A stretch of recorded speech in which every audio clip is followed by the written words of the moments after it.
Жапаров Бириккен Улуттар уюмунда аймактык бүтүндүк маселесин көтөрдү. Садыр Жапаров менен Рахмон Нью-Йоркто жолукту. Мадумаровдун иши боюнча жогорку кеңеште комиссия түзүлбөй калды. Өкмөт буудай экспортун токтотууну пландоодо. Тоголуу Карабакта ок атышуу токтоду. Орусия Украинага кайрадан сокку урду. Бул апта жаңылыктары Медиа Хабтын социалдык тармактагы баракчаларына катталыңыз. 19 сентябрда президент Садыр Жапаров Бириккен Улуттар уюмунун башкы ассамблеясынын 78 сессиясында дүйнөдөгү геосаясий абалга токтолуп, Америка Кошмо Штаттары менен кызматташуу, анын ичинде C5+1 форматынын алкагында өлкөнүн тышкы саясатынын маанилүү багыттарынын бири экендигин белгиледи. Ошондой эле Кыргызстан америкалык бизнести, соода-экономикалык кызматташтыкты кеңейтүүнү жактаарын билдирди. Садыр Жапаров дүйнөдөгү геосаясий чыңалуу Борбор Азия өлкөлөрүндөгү туруктуулукка жана коопсуздугуна таасир этип, чөлкөмдүн маанисин арттырып жатканын баса белгиледи. Кыргызстан талаш маселелерди аймактык бүтүндүк, күч колдонбоо же күчтү колдонуу менен коркутпоо сыяктуу эл аралык укуктук принциптеринин жана ченемдеринин негизинде тынчтык жолу менен гана чечүүнү жактап келгенин баса белгилегим келет. Ошондой эле өлкө башчы азык-түлүк, климаттык кризис дүйнө элин бириктириши керектигин айтып, Кыргыз-Тажик чек арасындагы абалга токтолду. Бишкек дайыма диалогко даяр экенин баса белгиледи. Бириккен Улуттар уюмунун өткөн жылдагы ассамблеясынын сессиясында Садыр Жапаров Тажикстандын агрессиясын дүйнө жүзүнө жар салган. Бул жолу дагы ал Кыргызстан бөтөн жерге эч качан көз артпасын жана өз жерибизде эч качан тартып алууга жол бербейбиз деди. Орусия Тышкы иштер министрлиги Кыргыз-Тажик чек арасы боюнча билдирүү жасап, чек араны тактоо иштеринин өнүгүшүнө көз салып жатканын кабарлады. Билдирүүдө Кыргызстан менен Тажикстан Орусиянын стратегиялык өнөктөштөрү экени жана Орусия Борбор Азиядагы туруктуулукту камсыздоо максатында ОДКБга мүчө мамлекеттердин пикир келишпестиктерине жол бербөөгө кызыктар экени айтылат. Мындан тышкары Орус Тышкы иштер министрлиги Кыргызстан менен Тажикстанды чек ара боюнча катаал билдирүүлөрдөн карманууга чакырды.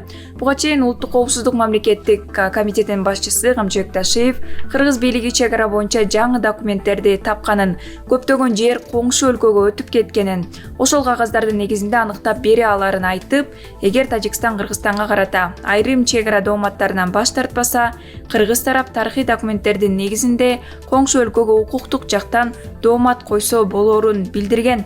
Ал арада 19 сентябрда Нью-Йоркко Бириккен Улуттар уюмунун 78 сессиясына барган Кыргызстандын президенти Садыр Жапаров менен Тажикстандын президенти Эмомали Рахмон жолугушуп, Кыргыз-Тажик чек арасын делимитациялоо жана демаркациялоо маселелерин талкуулаганы белгилүү болду. 20 сентябрдагы жогорку кеңештин жыйынында Бүтүн Кыргызстан фракциясынын лидери Адахан Мадумаровдун кармалып сот жоона тартылышынын мыйзамдуулугун кароо, иликтөө боюнча депутаттык комиссия түзүлбөй калды.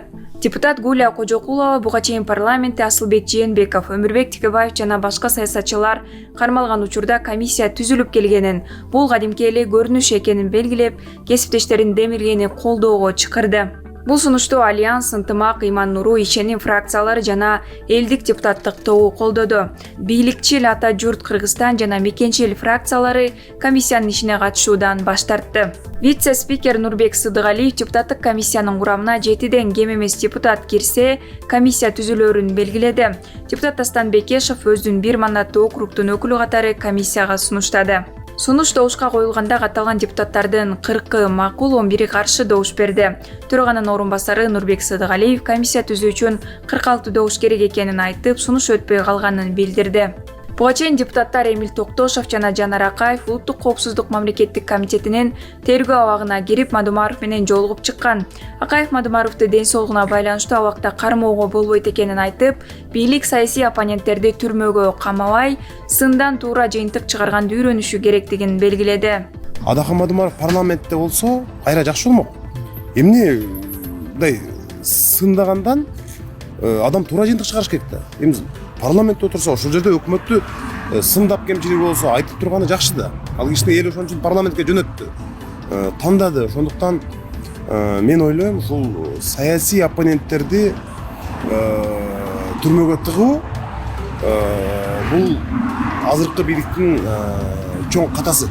Ошондой эле Акаев прокуратура Жогорку кеңештен Мадумаровду кызмат абалынан кыянаттык менен пайдалануу беренеси боюнча жоопкерчиликке тартуу боюнча уруксаат алып туруп, кийин муну оор берене мамлекеттик чыккынчылыкка өзгөртүп жибергенин айтты.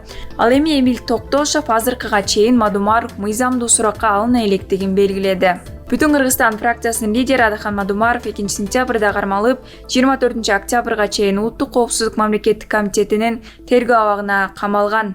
Өкмөт өлкөдөн буудай, меслин жана унду Евразия экономикалык биримдигинин бажы аймагынан тышкары экспорттоого убактылуу тыюу салууну сунуштады.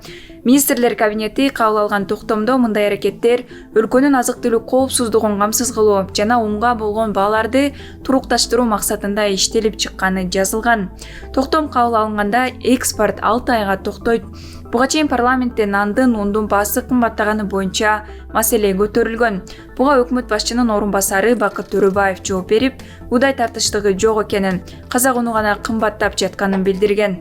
20-сентябрда куралдуу кагылыш курчуган маалда Тоолуу Карабак бийлиги куралын таштаганын жарыялады. Билдирүүдө алар орус бейпилдик күчтөрүнүн ок атууну токтотуу сунушун кабыл алганы айтылат. Учурда Telegram каналдарда Тоолуу Карабактан качкан жай тургундардын сүрөттөрү тароодо. Орусиянын коргоо министрлиги орус бейпилдик күчтөрүнүн лагеринде 2000ден ашуун адам бар экенин билдирди. Эки тараптын макулдашуусуна ылайык аймактан оор техника жана курал-жарактар чыгарылып, куралдуу түзүмдөр жоюлат. Ошондо гана Азербайжан тарап аскердик аракеттерин токтотот.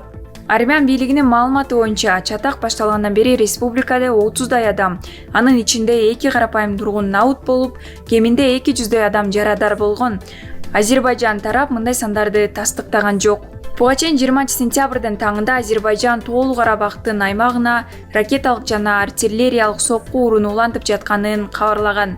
Ал арада Орусиянын тышкы иштер министрлиги Тоолуу Карабакта куралдык кагылышуунун кескин курчушуна байланыштуу чатакташып жаткан тараптарды кан төгүүнү, согуштук аракеттерди токтотууга жана карапайым калктын курмандыгына жол бербөөгө чакырган билдирүү тараткан. Ага чейин АКШ мамлекеттик катчысы Энтони Блинкен Азербайжан президенти Ильхам Алиев менен сүйлөшүп, ок атууну токтотуп, Тоолуу Карабактагы армяндар менен диалогко барууга чакырган. Анда Ильхам Алиев антитеррордук операция, Азербайжандын эгемендигине каршы максаттуу провокация кылган Карабактагы сепаратисттик күчтөр куралын таштаганда гана токтотулаарын билдирген. Энтони Блинкен армян өкмөт башчысы Никол Пашинян менен да сүйлөшүп, АКШ өлкөнүн аймактык бүтүндүгүн колдоорун айткан. Тоолуу Карабакта абал курчуган маалда Ереванда жүздөгөн адамдар өкмөт үйүнүн алдына акцияга чыгып, Пашиняндын саясатына каршы чыгышып, андан Карабактагы чыр-чатакка кийлигишүүсүн талап кылган. Митингде полиция менен эл кагылышып, жаракат алгандар да болгон. 19-сентябрда Азербайжандын коргоо министрлиги Тоолуу Карабакта антитеррордук операция баштаганын жарыялаган. Баку буга 6 азербайжандык жарандын минадан наут кеткени түрткү болгонун билдирген. Азербайжан бийлиги муну теракт деп атап, Тоолуу Карабактын коргонуу армиясынан көргөн. Бирок Тоолуу Карабактын бийлиги мындай дооматтарды четке каккан.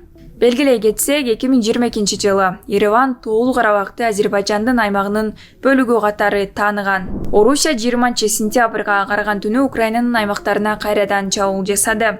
Украин бийлиги дрон соккунун бири Кременчуктагы мунай заводуна тийип өрт чыгып, өндүрүш токтогонун билдирди. Ал эми Днепропетровск облусунун аскердик администрация башчысы Сергей Лисяк чабуулга Никополь районунда кабылганын Telegram каналына жазды. Анда бир нече турак жай, 2 автоунаа жана электр чуалгылары жабыркаганы айтылат. Жабыркагандар тууралуу азырынча маалымат жок.